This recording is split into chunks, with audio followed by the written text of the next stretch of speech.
presentation I gave today was about sustainability, about reaching out to stakeholders regarding sustainability, and how important it is to reach out to the internal and external stakeholders in your organization, no matter what your project is, so that you can get the buy-in and improve the chances of success. And explain what you mean by that when you say the buy-in. Well, the transparency in your project, whatever it is, and obtaining the input of stakeholders, no matter whether they're internal or external, whether they're directly related or indirectly related, improves the chances of success, because the people who will probably be concerned with it will at least have had an input into the process. And what sort of difference does that make? Does that help to carry it forward and make it a success? It certainly does, because no matter if everyone's advice is taken, if you've taken the time to get their advice and to get their input, and at least considered it, then you have a more well-rounded policy and much more chance of success.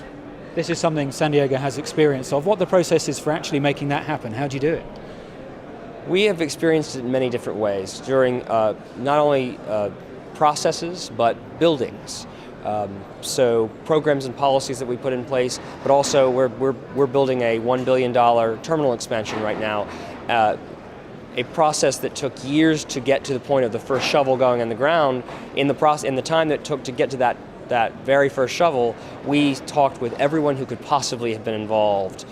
In the community, we talked with the people, the airlines, we talked with internal stakeholders in our agency. Everyone who was involved, we kept them in the loop as to what we were planning on doing, and that caused our plans to be much better, much more solid, and we had a lot less overrun on the design end, because we were coming up with plans that were solid and had background and the input from the stakeholders. That's interesting, because if you're going to do this process, you've got to have the flexibility to react to what people are going to tell you. And I guess the criticism might be that before, people might well take people's views on board, but actually not do anything different. Well, the important thing there is timeliness. So you can't come to ask people their opinions if you've already got the plans in the can already. So you've got to do it at the right time. And if it's late, it's better late than never, but you do have to have some flexibility. And you also have to be upfront with people as to what to expect. You can't tell people that you're going to take their advice, you can and then not use it. But you can tell people, listen, it's important to us what you think. We'll take it as best we can, but it's not all going to be put into the plan. And if you're shaping things to, in some regards, what stakeholders are telling you, a key thing is that doesn't necessarily mean more time delays, more costs. It can actually mean quite the opposite. It certainly can. In the case of a terminal building, the stakeholder input caused us to adjust the building to the right size, to include the right spacing between segments, between rooms, to make sure we included a meditation room, because that's what some of our stakeholders wanted, and make sure we had all the accessibility functions for the disabled community, to do all of the things that different stakeholder groups wanted. It can make the building better, and it can also cause you to not spend more money later.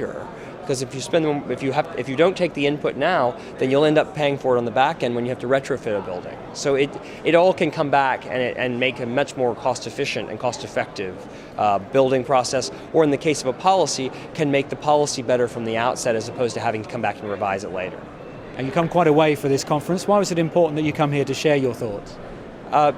We have a commitment in our stakeholder outreach to not only reach out to our immediate neighbors in the region, but to also be on national and international working groups and at conferences, because we believe that best practices that we have can be shared, and we'll take those best practices from other airports and other industry stakeholders as well and bring them back to San Diego. And being part of being in the international arena in aviation is sharing all of this information so that we can make partners out of each other and learn, and not make the same mistakes that others make in their own processes, and then we share our successes and make those successes broaden from in other places as well. And at this conference, you're finding you're meeting delegates and speakers that fit into those exactly how you describe? Absolutely. I already knew a lot of the speakers in my section from a global working group that I was on with the Global Reporting Initiative. All of us come from very different backgrounds and different continents, and when you come to places like this and you get to share ideas amongst each other, you really find that you have some similarities and some big differences, but those similarities and differences are easily transferred to your own operation.